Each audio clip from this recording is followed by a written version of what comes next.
Periscope, what's up? Greg Howes, Friday morning. God bless you. Hope your day's off to a great start. Good Friday morning. That's right. High Energy Friday. Homewood, Illinois is here. Good morning, good morning, good morning. God bless you guys. Friday is here. Yeah, the weekend is here. It's going to be a great weekend. D.C., Washington, D.C., Virginia. The region of the East Coast is here. Good morning, good morning. Y'all got some coffee going this morning? Got your caffeine going? Got some breakfast going this morning? Bless you guys. Monica's here, Mississippi. All right, Monica. Good morning, good morning. Yeah, we got some high energy. Russia, good afternoon in Russia. Green tea, I had some green tea this morning. Fairview Heights, Illinois, good morning. Shalom. We're in the Shalom space. Oklahoma City, Atlanta, Gary, Indiana, good morning. Good morning, guys. Michigan is here. Good morning. Good morning, good morning. Thank you for the hearts. Every time you tap the screen, you release a heart. Much appreciated. Thank you so very much. God bless you guys. Got some regular coffee going in Markham. All right. All right, all right. Skyline Restaurant. Okay. Great. Chicago Heights hotspot. Good morning, Indianapolis. Good morning. Good morning. God bless you.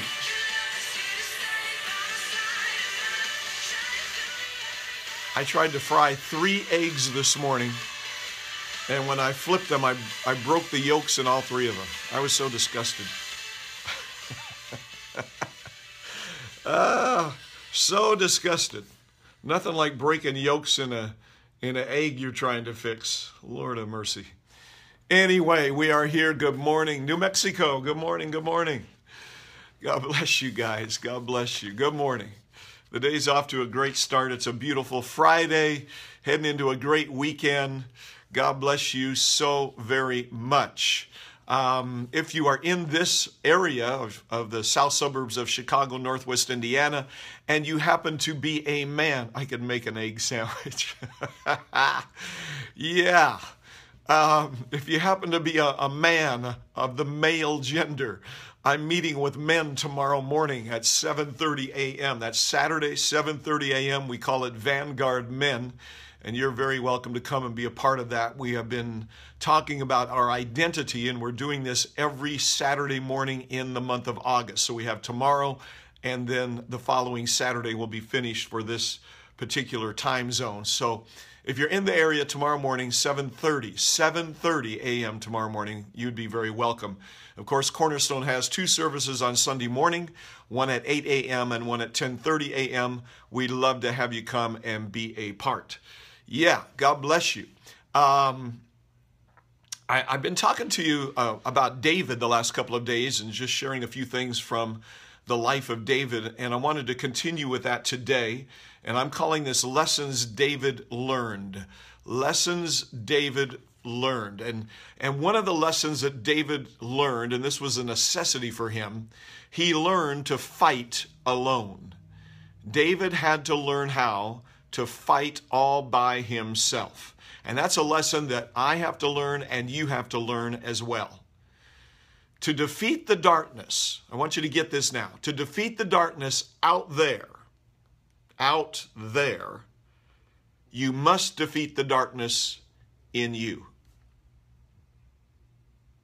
To defeat the darkness out there, you must defeat the darkness in you.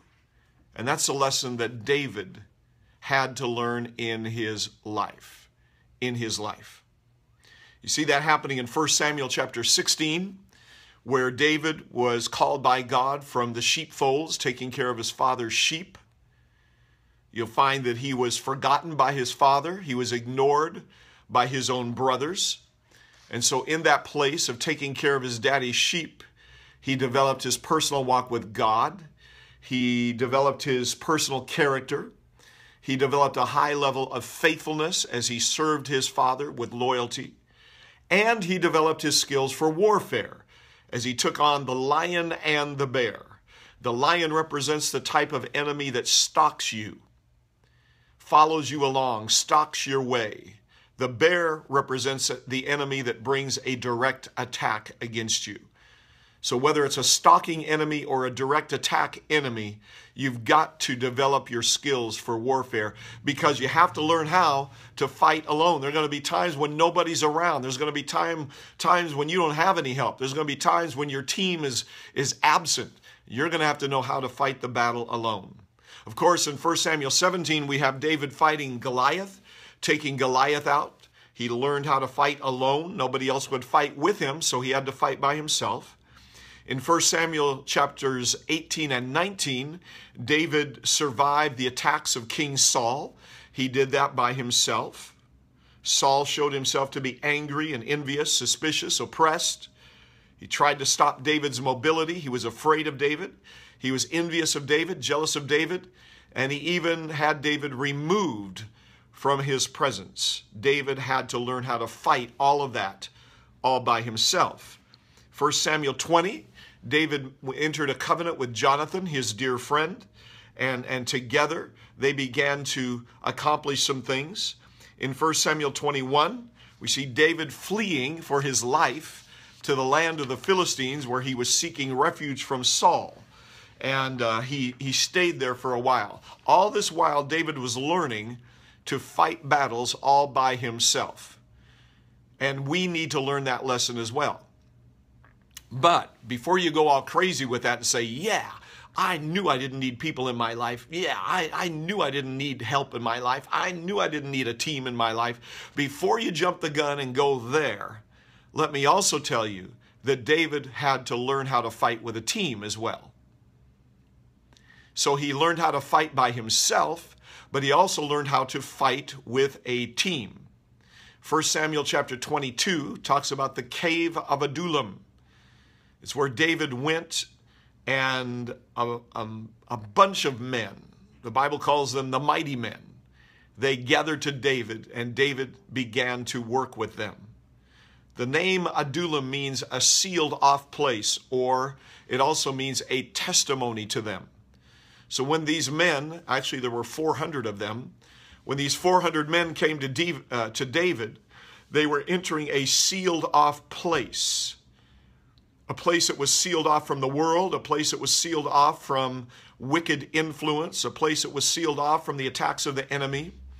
And it was a place where David became a testimony to these men in the cave of Adullam. His life became a testimony to them. We've got to find this place of Adullam, where we can be sealed off from the dysfunction of life as we have known it, where we can be sealed off from the toxic components of life in this world. And we can move into a place where we are developing a testimony, and we actually become a testimony to other people. Becoming a testimony to the world of the power of God to transform broken lives. That's what's happening to us. It's what's happening to us. Psalm 57 and verse 2 says, I will cry out to God Most High, to God who performs all things for me. The Amplified Bible says, God who completes and perfects all things for me. That's powerful. So, when David went to the cave of Adullam, learning how to work with a team, to fight with a team, his estranged brothers and his father joined him there. David did not return to them, but they came to him. They came seeking him out, because they were now recognizing the grace of God on his life. The scripture says that men began to come to the cave of Adullam. Everyone who was in distress, everyone who was in debt, and everyone that was discontent. They started joining themselves to David at the cave of Adullam. Distress means that they were living in an uneasy way, a narrow place, a confined place. They were living in debt. That means that they were continually coming up short. Discontent is referring to bitterness of soul. So these are the kind of men that were handed to David, where he learned to fight with a team. These 400 men made themselves accountable to David. The lesson of accountability. They were transparent about their issues as they shared their hearts and minds and their experiences with David.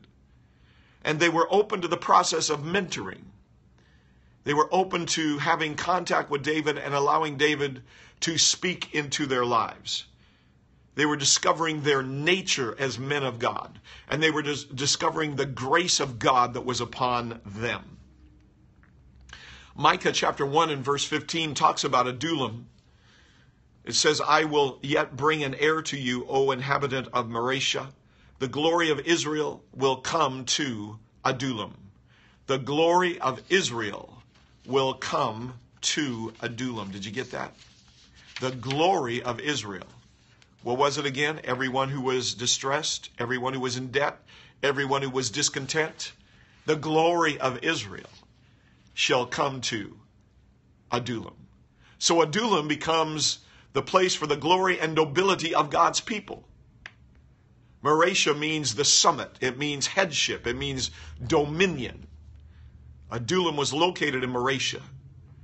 David was raising up this men at the summit point, the place of headship, leadership, dominion.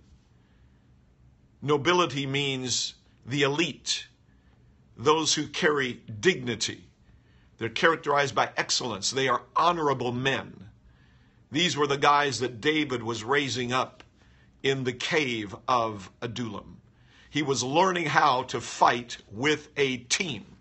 So I want you to take note of those two aspects of David's life, the two lessons that he had to learn.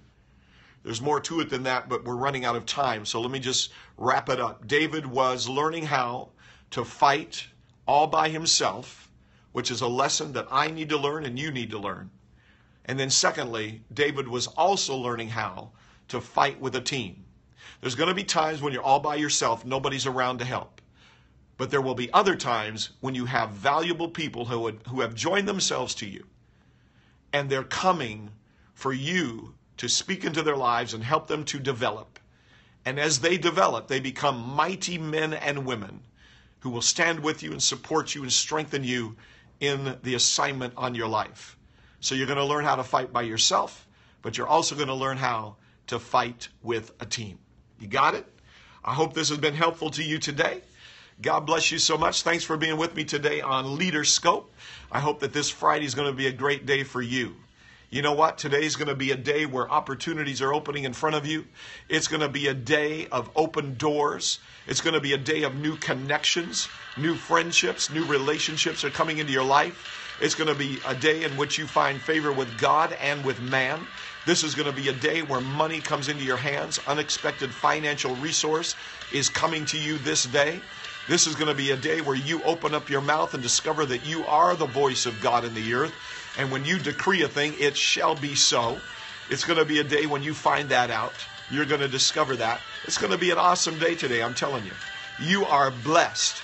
Live in peace. Live in shalom. Every man sitting under his own vine and his own fig tree. No fear, only safety and security. God bless you so much. Have a great weekend. Get into your local church this Sunday. Join with the people of God. It's going to be great this Sunday. Have a wonderful day. Be strong in the Lord and in the power of His might. I'll talk to you soon.